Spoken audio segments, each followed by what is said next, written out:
Okay. Good morning. Pagkita na ang katabi mo, nag-toothbrush ka na. Yun ang madalas natin nagkakalimutan kapag umaga kasi nakakatawa, di ba? Pero okay lang. Nandito ka hindi para dyan sa katabi mo. Nandito ka para sa Diyos. Amen. Palagpagan natin ang Diyos. Ang Diyos ay mapagpala. Sabihin natin ng malakas, ang Diyos ay mapagpala. Paano ba pinagpapala ng Diyos ang isang taong nagtatapat sa Kanya? Una, pinagpapala ng Diyos ang taong nagtatapat sa Kanya ng buhay. Buhay na masagana at buhay na masaya. Pangalawa, pinagpapala ng Diyos ang taong nagtitiwala sa Kanya ng kapayapaan. Pangatlo, pinagpapala ng Diyos ang mga taong nagtatapat sa Kanya ng sarap ng tulog. Hindi po lahat ng tao nagkakatulog ng masarap. Pang-apat at kahuli-hulihan, pinagpapala ng Diyos ang taong nagtatapat sa Kanya sa pamamagitan ng kaginhawaan ng buhay. Kung ikaw ay nakakaranas ng pagpapalang ito, ibig sabihin tunay nga ikaw ay nagtatapat sa ating Diyos. Sino makakapagtaas ng kamay na nararanasan mo, Father, ang mga bagay na iyon? Siguro nagtatanong kayo, bakit wala roon yung pagpapala pinansyal? Ang pagpapala pinansyal o pagpapala ng pera ay siyang pinakamaliit na uri ng pagpapala ng Diyos sa mga taong nagtitiwala sa Kanya. Ulitin ko para mas maintindihan natin. Ang pera ko, ibinibigay lamang ng Diyos. Yan po ay maliit na uri ng pagpapala niya sa taong nagtitiwala sa Kanya. Papatunayan ko sa inyo kung bakit ito ang pinakamaliit na uri ng pagpapala ng Diyos.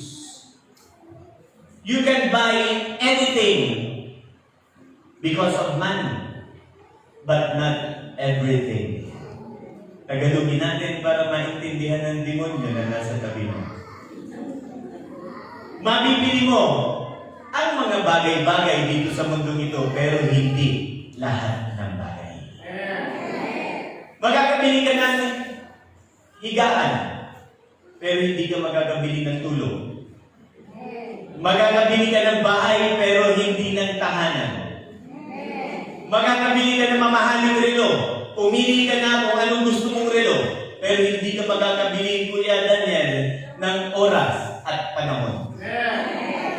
Magkakabili ka ng insurance, pero hindi mo mabibili ang kaligtasan mo. Magkakabili ka ng lahat ng uri na masasarap na pagkain, pero hindi ng kalusugan. Lagi po natin tatandaan, dapat alam natin ang mga bagay na ito at makita natin na ang pera ay hindi ang buhay ng tao. Ang pera ay parte lamang ng buhay ng tao. Sabihin mo sa katabi mo, naiintindihan mo ba? Sabihin mo sa kabila, huwag kang mukhang pera. Ano ba ang dapat nating hinahangad sa buhay? Dapat hinahangad natin sa buhay kung ano ang hinahangad ng Diyos para sa iyo. Ano ba ang pangako ng Diyos kay Abraham? In the book of Genesis chapter 12 verse 3. Ang sabi nun, ang sino mang magpala sa iyo ay aking pagpapalain. Ang sino mang magsumpa sa iyo ay aking susumpain. Ikaw ay aking pagpapalain upang silang lahat na nasa paligid mo ay ako'y himukin na sila'y pagpalain ko rin tulad mo na aking pinagpapala. Dapat yun ang hinahanap natin na ang sino mang kumalaban sa atin, ang Diyos ang kinakalaban. Ang sino mang kumampi sa atin, ang Diyos ang kanyang kinagampihan. Dapat lahat ng tao hinahanap natin mainggit sa ating. Bakit? Ikaw na nagtitiwala sa Diyos, pinagpapala ng Diyos na nakikita nila. Hello? Pangarap pangarapin mo na ikaw dapat ang nakuuna sa lahat. Dapat pinapangarap mong kinaiingitan ka ng lahat. Bakit? Yun talaga ang buhay ng isang Kristiyano. Dapat napapaliw ang lahat na nasa paligid natin. Iniisip, bakit ba yumayaman ang taong ito? At sila'y haharap sa Diyos, magdarasal at isalin, ako'y pagpalain mo rin, Panginoon, tulad ni Sani Aquino na pinagpapala ko. Amen! Sino gusto pagpalain? Sino yun? Dapat pangarapin mo na ikaw ang una sa lahat. Ano ba ang pinakamalaking uri ng pagpapala ng Diyos? Ang pinakamalaking uri ng pagpapala ng Diyos ay tulad ng pagpapalang ibinigay kay Maria na ina ng ating Panginoon. Ipinanganak ang Kristo sa pamamagitan niya. Dapat ang Kristo ay ipanganak sa puso mo mula ngayon. Iyon ang pinakamalaking pagpapala na matatanggap natin mula sa Diyos. Dapat iyon muna ang hinahangad natin. Dapat ang Kristo ay ipanganak sa puso mo. Ngayon din! Tingnan mo ang katabi mo. Tingin. Lord, ang hindi sumunod, magka-stick next. Tingnan mo ang katabi mo. Makikita mo sa katabi mo kung totoong ipinanganak na ang Kristo sa puso niyan. Kasi hindi malilihim kung anuman ang laman ng puso niyan, makikita mo sa mukha. Yung iba naman nag-amu-amuhan. Hindi bagay. Makikita mo sa buhay ng isang totoong Kristiyano ang Kristo na laman ng kanyang puso. Amen! Tanungin mo katabi mo, may Kristo ba? Kita mo ba?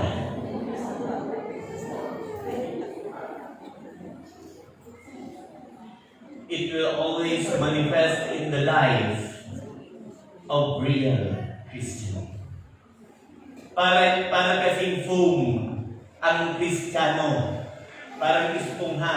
Alam niyo yung espongha, yung ginagamit natin paglinis ng plato.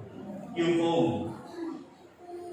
Yung foam na yun, kapag isinawsaw mo sa tubig, pindutin mo sa ibabaw, ano lalabas? Tubig. Sa ilalim? Tubig. Sa gilid? Tubig. Sa kabila? Tubig. Okay. Alisin natin yung tubig, pigain natin. Sausaw mo sa toyo. Pindutin mo sa ibabaw, ano lalabas? Toyo. Sa ilalim? Toyo. Sa gilid? Toyo. Sa kabila? Toyo. Ang Kristiyano, kung ang laman mo ay si Kristo, kahit anong piga sa iyo, si Kristo ang laman mo. Ikaw na kakalugod sa mga Kristiyano, nakikita mo lakad Kristiyano, pag piniga mo may toyo.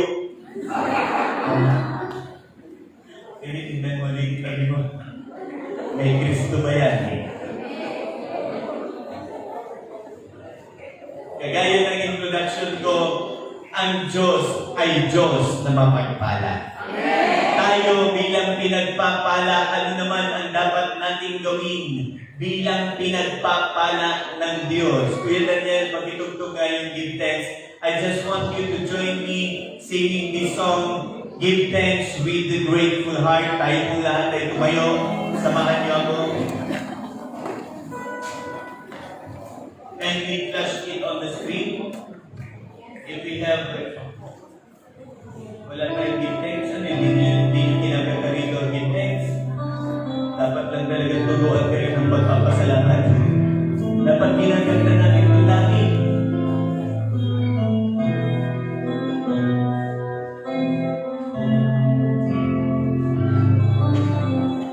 Alam niyo yung music teams. Maganda ba? Huwag kayo sisigaw, magaganda na tayo.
nagpapasalamat.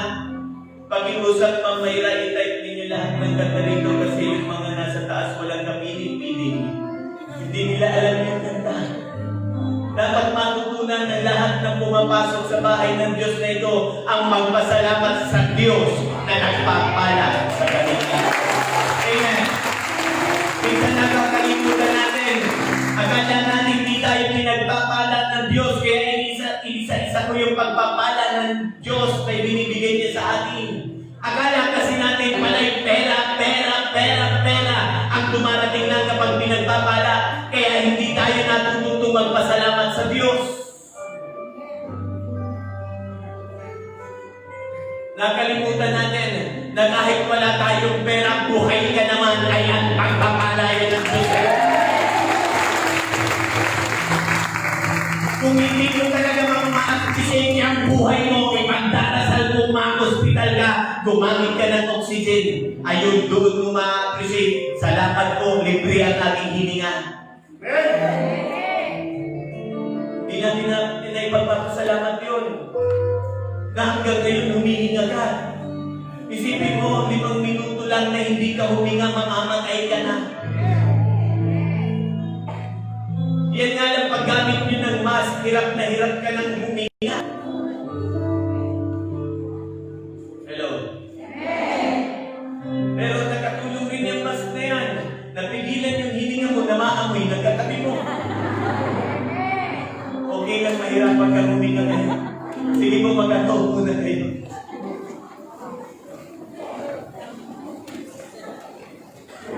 Madalas natin makalimutan mga Kristiyano ang magpasalamat sa nagpapala sa atin. Na dapat iyon ang lagi nating ginagawa, ang magpasalamat. Bakit? Kung ako man ang Diyos, tapos lagi kang nagpapasalamat sa akin, pagkatapos kong magpasalamat, iisip uli ako ng mabuting bagay na gagawin sa iyo upang ikaw ay magpasalamat sa akin.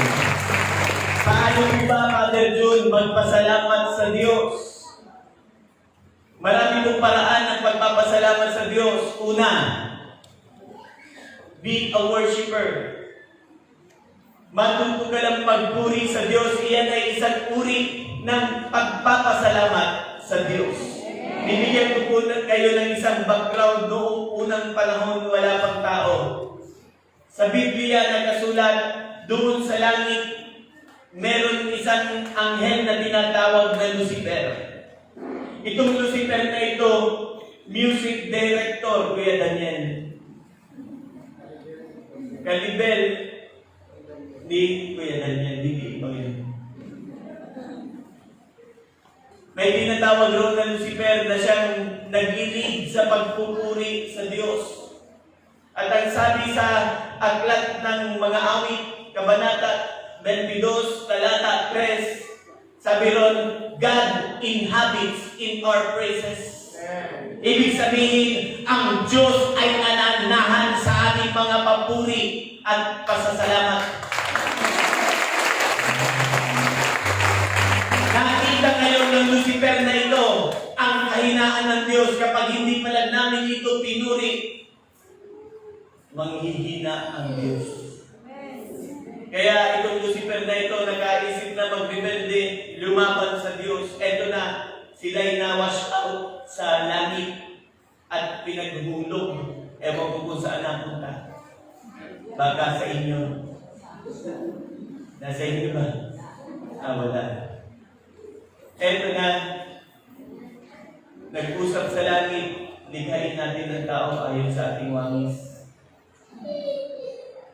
Ginawa ka ng Diyos para maging kapalit na paborito ng Diyos.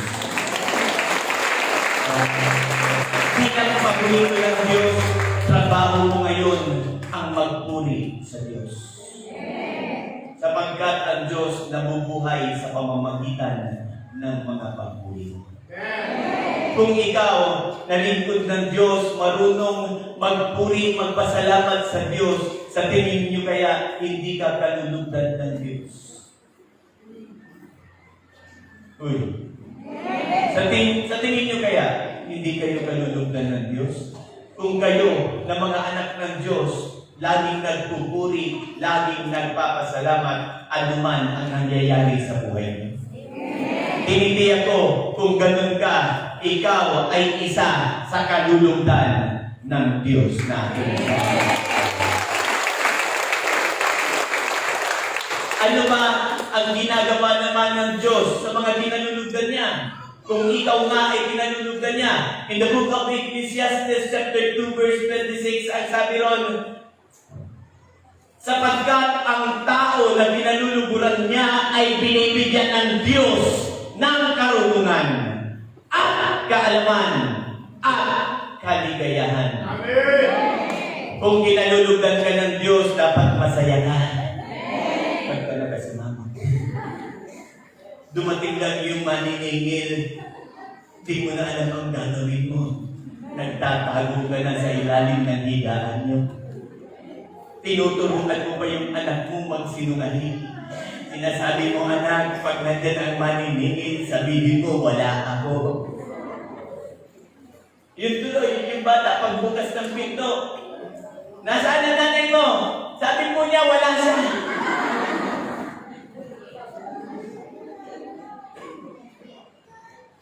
Kung ikaw ay pinalulugdan ng Diyos, dapat lagi kang may ngiti sa langit. Dapat walang guhit yan noo mo. Kasi yan guhit sa noo, palatandaan yan na lagi kang simango. Napahawak kayo sa noo nyo. Sige, hawak na, hawakan nyo. Sabihin mo, mabubura ka rin. Sige, sabihin mo, mabubura ka rin. Palatandaan niya na wala kang tiwala sa Diyos. Palatandaan niya na hindi ka kinalulugdan ng Diyos. Ano ang palatandaan ng kinalulugdan ng Diyos? Laging masaya, laging bumaba. Laging bilang kami dito, lumapunta ako dito, payat lang ako, pero di nagbago ang mukha ko, ma'am. Mas bata ako ngayon.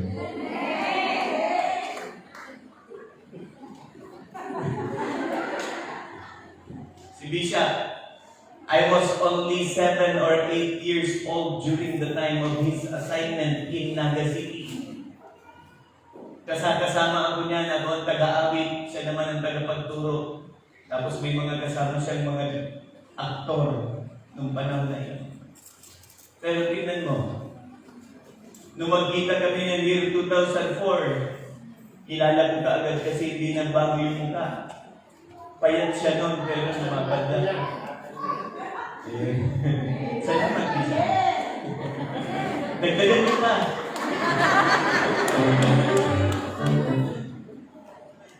Look at his face.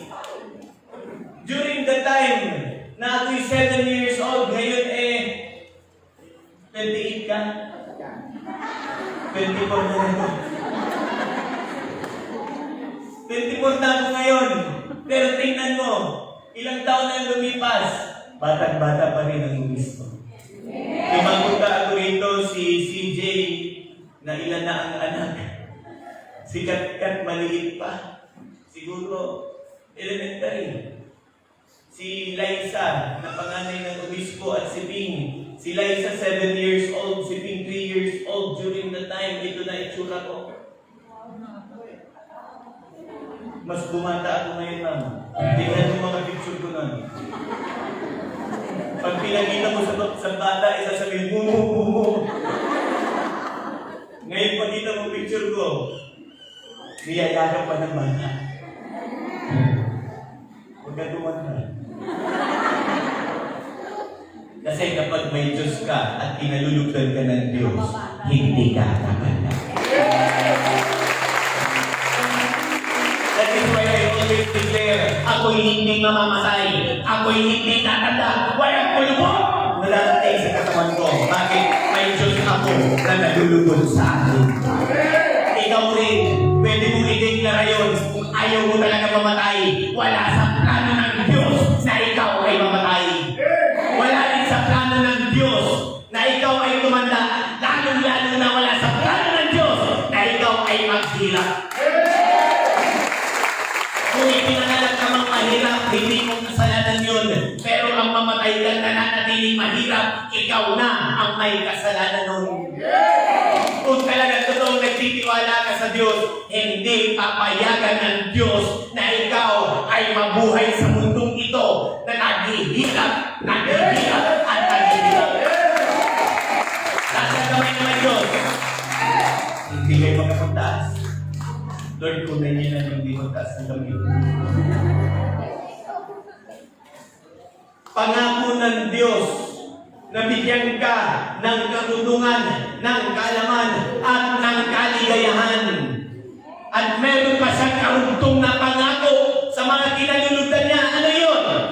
Sabi nito, ang makasalanan ay binibigyan niya ng damdam na magpisan at magbunton. Ang mga makasalanan raw ay binigyan ng Diyos ng pakiramdam, ng pagdamdam na mag-ipon at mag-ipon. Tatanungin ko kayo, may kaibigan ba kayo, drug lord? Wala po. Ang kasalanan niyo ngayon, wala kayong kaibigan na drug lord. Ako, ninong ko, drug lord eh.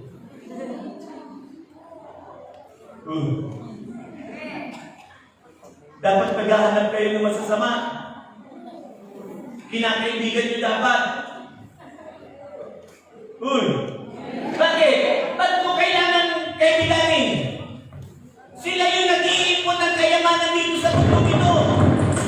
Kung sila ang nag-iipon ng kayamanan, ibig sabihin wala yun sa'yo.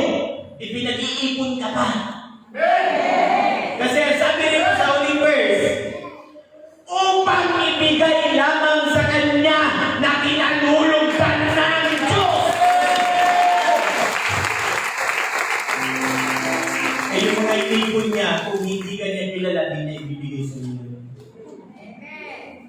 Kasi silang masasama, sila lang ang may karapatan mag-ipon. Ikaw na kinalulugdan ng Diyos, ikaw ang may karapatan naman na gumastos, at gumastos. Kaya kami ni Bishop, walang masamang tinapay sa amin. Lahat kinakaibigan namin. Bakit? Hindi lamang sa pagpapala, pero isa na rin iyon. Sila ang pwedeng pagdaanan ng pagpapala ng Diyos para sa amin. Oo, kaya ng Diyos na pag-ising namin may dito sa ilalim ng una namin. Kaya ng Diyos magpaulan ng bariya. Paano ka iiwas? Hindi nagkabukol-bukol ka. Ano sasaluhin mo? Hindi nagkabutas-butas yung bubong nyo, yung bariya na hulog, pampaayos mo lang ng bubong. Kaya ng Diyos yun. Kaya lang ito pinangako niya, walang kahirap-hirap. Magtiwala ka lang sa Diyos. Pagharapin ng kalugdan ng Diyos. Matuto ka magpasalamat. Matuto ka magpuri sa ating Diyos. Tinitiyak ko, may mag-iipon ng kayamanan para sa iyo. Amen. Amen. Sinong gusto mangyari sa kanyang buhay yun? Sino? Sino yun? Mahina. Ako na lang yun. Sino yun?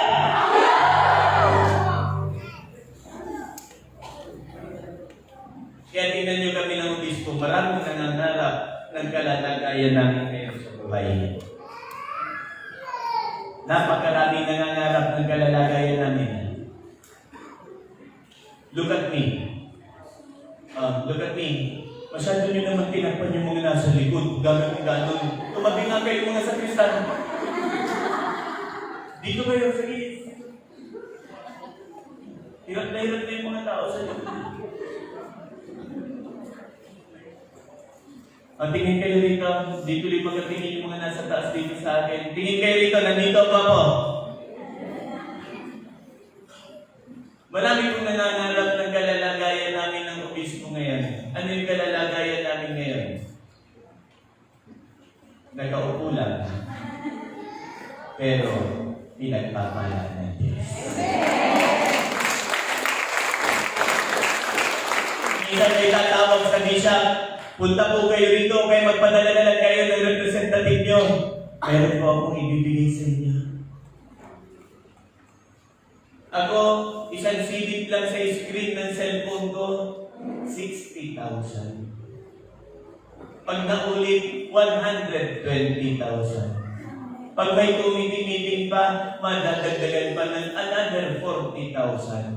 Pag nadoble pa, another 40,000 in just 1 month. I have 220,000 pesos. Nangyari sa akin yun, mangyayari rin sa inyo.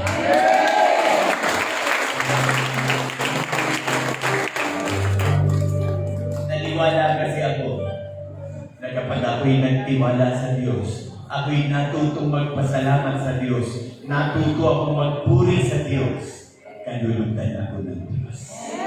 May mag-iipon para sa akin, iaabot na lang sa takdang panahon. Amen. Kahit kumain ka lang kumain araw-araw, kukulangin ka pa rin kapag di ka kinalulugdan ng Diyos. Pero kapag ang Diyos nalugod sa iyo, labis-labis ang darating sa iyo. Isa sa uri ng pasasalamat sa Diyos, be a worshiper. Secondly, be a lover. Sabi sa Matthew chapter 22 verse 27, love the Lord your God with all your heart, with all your soul, and with all your mind. Isa sa pagpapasalamat sa Diyos ay ang pagmamahal sa Diyos. Matutunan nating mahalin ang Diyos sa pamamagitan ng ating puso, ng ating isip, at ng buo nating kaluluwa. Pag sinabing buong puso, ibig sabihin nun, di ba kapag may minamahal tayo ng buong puso, gusto natin lagi silang kasama. Saan ka nagkakita mahal mo, ayaw mo makita? Nung kayo ba'y nililigawan ng asawa niyo, gusto niyo bang lagi nakikita o gusto niyo lagi malayo? Minsan nga gusto niyo lagi kayo nasa dilim. Natawa kayo, ginawa niya na. Yung mga natawa kayo, sigurado ginawa nila yun. Gusto niyo nga lagi kausap eh. Kapag ikaw ay totoong nagmamahal sa Diyos ng buong puso, nanaisin mong lagi siyang nakakasama, nanaisin mong laging pumupunta sa bahay ng ating Diyos. Laging mahal mo siya. Kung ano yung pagmamahal mo sa pinamahal mo, dapat ganun rin ang pagmamahal mo sa nagpapala sa iyo. Ano na ibig sabihin ng love Him with all your soul? Ang ibig sabihin po ng soul ay desire and dreams. Kung mahal mo ang Diyos ng buong kaluluwa, dapat lahat ng pagnanasa mo, lahat ng pangarap mo ay nasa Diyos. Dapat ipinagkakatiwala mo ang lahat ng bagay sa Kanya. Proverbs 3 chapter 3 verse 5 and 6. Trust in the Lord with all your heart and lean not into your own understanding. In all your ways acknowledge Him and He will direct thy path. Huwag kang manangan sa sarili mong kaalaman. Lahat ng plano mo dapat isanggunin mo sa Diyos at ang Diyos ang magsasaayos ng lahat ng bagay.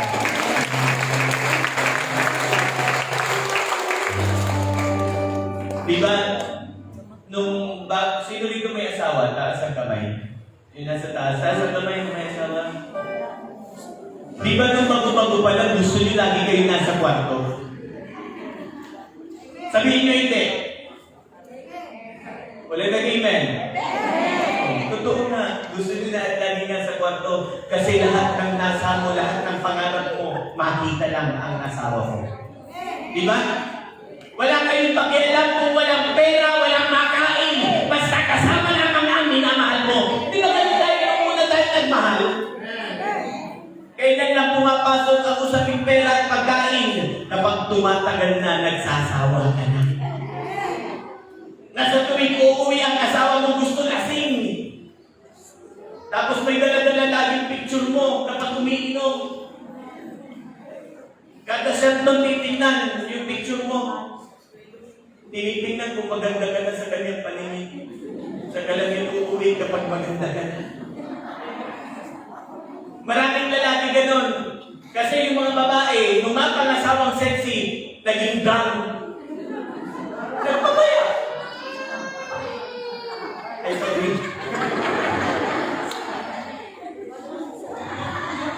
Nasa harapan pala kayo, sorry. Pero dito, yung mga babae nagpabaya kasi nakuha na yung gusto. Dapat nung napangasawa nyo, lalo kayo nagpaganda para hindi kaganap ng namento. Amen!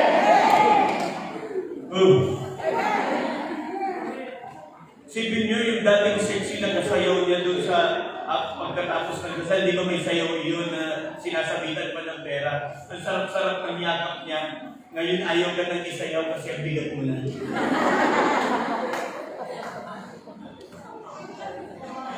Hindi nga kayo pinagtututulan mo. Pagkakalan to.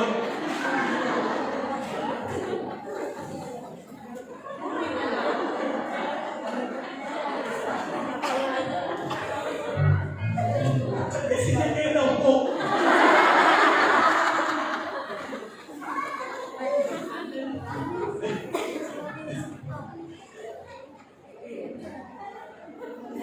Paglipas ng panahon, nagsasawa ang mag-asawa.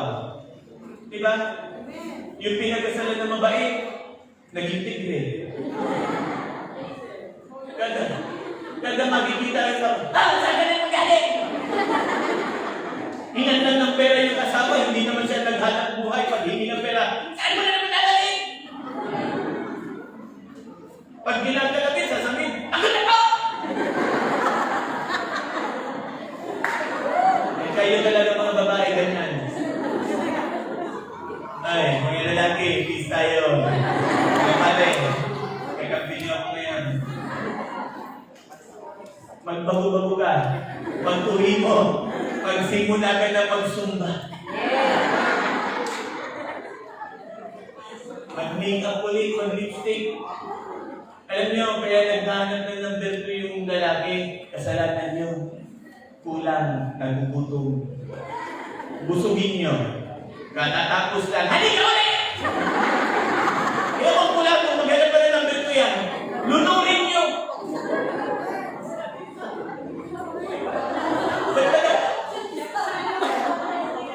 Ikaw at isa libre meeting mo na ikaw yung tawag mo. Alam niyo yung mga lalaki kapag laging busog, hindi naman maghanap na ng beto yan. Subukan mo, busog na busog ka. Kahit lagyan ka ng masarap na pagkain, hindi mo kakainin. Pero pag gutom ka, kahit lagyan ka ng sinusog naman. Huwag niyo gutumin ng asawa niyo lalaki para hindi naghahanap ng gutom. Laging insulto nun. Ganda-ganda ko naman pinansahin. Ulit ba?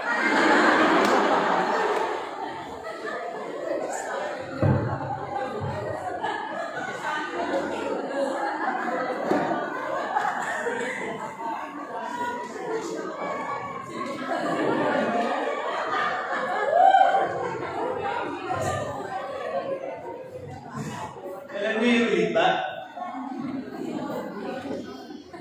Mas maiting pa rito! Yun ang ulit ba? Napakasarap nung una pa lang, yung bagong kasal. Pero pagdating ng pagsawa na, hindi na masarap mabuhay kasama ang asawa. Kung mahal mo ang Diyos, papangarapin mo yung unang pagmamahal sa Kanya, laging nandyan.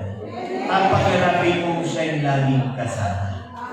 Kasi ang nasa mo ay makasama lamang ang Diyos habang ikaw nabubuhay. Amen. Amen. Dapat ang pagmamahal natin sa Diyos ay buong pag-iisip. Kaya kami ni Bishop, ang pera namin ini-invest namin sa bahay ng Diyos. Kaya naman ang puso't isip namin nasa bahay ng Diyos. Lahat ng napupunta sa amin, natatanggap namin, binibigay namin sa Diyos para ang puso namin at isip namin nasa Diyos. Kung saan daw nandun ang kayamanan mo, nandun ang isip mo. Totoo yun. O gusto mo laging sa Diyos ang isip mo, invest your time, your effort to God and to God alone only.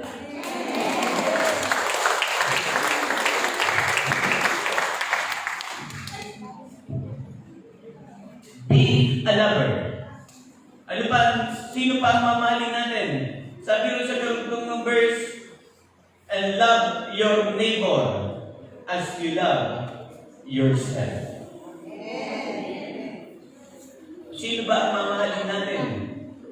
Sabi rin sa 1 Peter chapter 2 verse 17, igalang ang kapwa at mahalin ang kapatid kay Kristo. Yung mga wala dito sa bahay ng Diyos, dito sa bahay na ito ng Diyos, igalang nyo lang. Pero yung mga mukhang yan, tingnan nyo. Tingnan mo katabi mo. Sabihin mo, dapat sa'yo minamahal. Ang kapatid kay Kristo lamang ang dapat na minamahal. Bakit? Hanggang sa langit ang pagkakakapatiran natin. Hindi yan hanggang dito lang sa lupa. Kaya dapat yung mga mukhang yan tinatandaan. Kahit saan kayo magsalubong, dapat nadarama ang iyong pagmamahal. Paano ba sila mamahalin? Sabihin mo sa katabi mo, kahit visit ka, mamahalin kita. Sabihin mo, huwag kang mahiya, huwag kang matakot. Sabihin mo, kahit visit ka. Kahit visit ka. Mamahalin kita.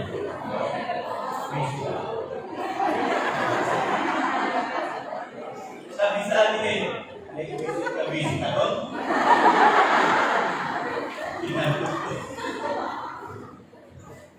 Kasi hindi maalis na iyan katabi mo, minsan gagamitin para subukin ka, magiging visit talaga yan. Pero ikaw na Kristiyano, bilang kapatid, dapat minamahal mo yan. Amen. Pangalawa, dapat ang kahinaan niyan ay tinatanggap mo bilang kapatid. Lahat po tayo may kahinaan. Kung ang kahinaan nito ay pambababae at wala sa atin, dapat yung pambababae nito tinatanggap ko. Hindi para konsintihin, para siya ay dalhin sa trono ng Diyos.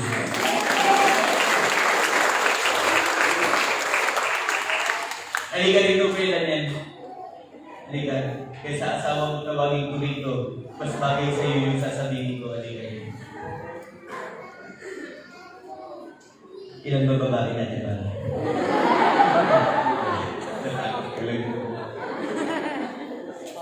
Kung ito man ay magnanakaw,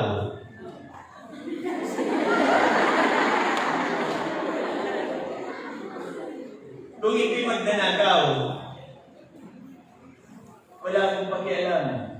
Kailangan tanggapin ko yung pagiging magnanakaw niya. Hindi ko dapat ito iniiwasan. Bakit? Mas lalong magnanakaw to. Eh kapag kasama ako, baka sakaling mapigilan yung pagnanakaw. Kaya kapag ang kapatid mo nakikitaan mo ng mali, pag mong iniiwasan, dapat lalo mo siyang sinasamahan para maging inspirasyon ka sa kanyang buhay at yung kanyang mali, mapunta sa katwiran. Amen! E kaya po, kung ikaw ang nakawan, napakatanga ko naman kung mananakawan mo ako eh. Alam ko magnanakaw to. Hello? Kasalanan mo, kung ikaw mismo ang nagawa ng mali, nang alam mo naman ang pagkakamali ng kapatid mo. Salamat kuya, salamat. Hindi po magnanakaw. Mabait ka.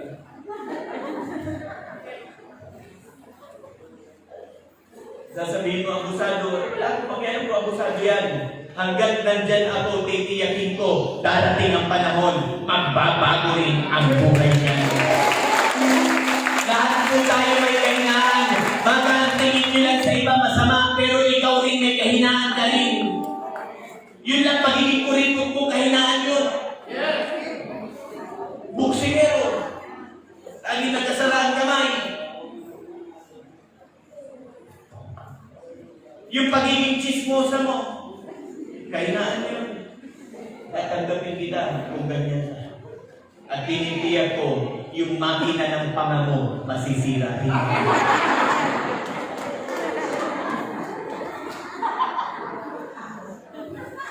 Ba't kaya may mga taong ganun din siya? Pagkabilis mo sa salita. May kilala akong ganyan, hindi na papagod sabi ko, talaga ba ito? Parang may dinamo sa panga. Yung bibigyan, pag malayo ka, makikita mo gano'n lang. Ang bilis magsalita, parang may dinamo rito. Kahit na ganyan ka, mamahalin kita. Tingnan mo rin katabi mo, sabihin mo, kahit ano pa magkahinaan mo, mamahalin kita. Pangatlo, paano ba natin mamahalin ng kapatid? Kahit sa anong bagay, dapat dinadamayan ang kapatid sa panahon ng kabigatan. Note ito ha, pagitandaan nyo, kapatid lang kay Kristo. Hindi lahat ng tao, uulitin ko, kapatid kay Kristo. Tanungin mo ang katabi mo, kapatid ba kita? Kapatid ba kita mo?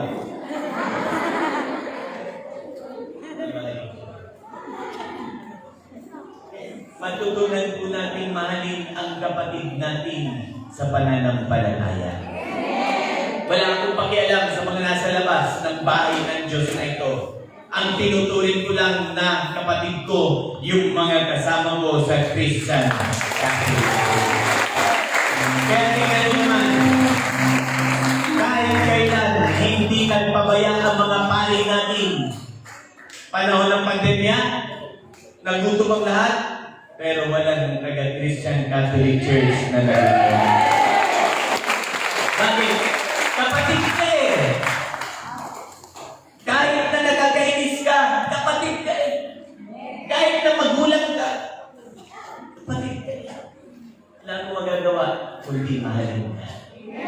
Dito po sa ating simbahan, ipinopromote po natin ang matinding pagkakapatid. Ang pagmamahal sa kapatid.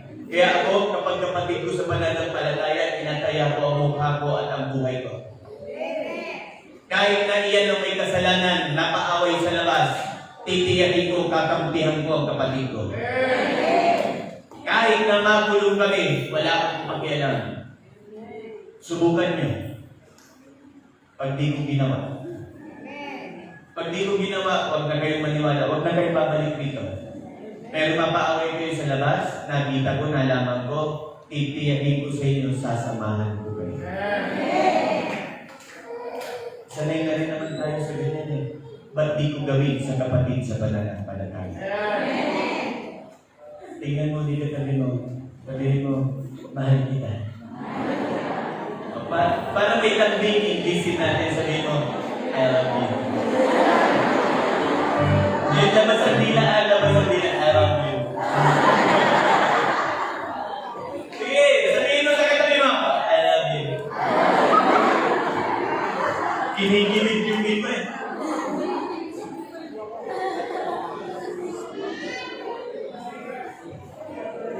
Kasi pagkapatid, kapatid yan hanggang sa langit.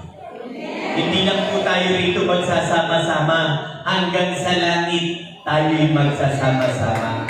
Alam ko, may katanungan na nabubuo sa isip nyo. Hindi po ba kinukonsinti nyo na lang yung kapatid kahit mali kakampihan nyo? Kakampihan kita sa labas, pero pagkatapos nun, halika rito, mali lang, mag-usap tayo. Hindi rin natin papayagan na manatiling mali ang kapatid kay Kristo. Amen. Pero hindi ko kayo ipapahiya sa labas. Dito sa loob, mag-usap tayo. Nang tayo lang ang nakakaalam. Pero asahan nyo, wala rin iba natin pare. Tataya po kami ng mukha at ng buhay para sa inyo. At gagawin namin lahat para sa inyo. Sana ganun din kayo sa mga kapatid niyo kay Kristo. Amen! Amen! Humihina. Gutom na ba kayo? Sino ba magpapakain ngayon? Masarap ba yun? Hindi ka po nata. Ay, hindi ka. Mahalin mo ang Diyos ng buong mong puso, buong mong isip, at buong mong kaluluwa. At mahalin mo ang iyong kapatid sa pananampalataya. Sa pamamagitan niyan, makakapagpasalamat tayo sa ating Diyos na mapagpala. Amen. Amen. Harap ka sa katabi mo. Marap ka sa katabi mo, sabihin mo, ngayong araw na ito, huwag mong ginagamunan yung nanay mo, marap ka sa nanay mo. Nakita ko pa. Harap ka sa nanay mo, sabihin mo, mula ngayon, ako'y pagpapalain muli ng Diyos. Sa kabila naman sabihin mo, mula ngayon, ako'y pagpapalain muli ng Diyos. Sino gusto pagpalain ng Diyos? Nasa mga I declare, all of you will be blessed. Sama-sama po tayo kayo at sabay natin bigkasin ang ating sinasampalatayan.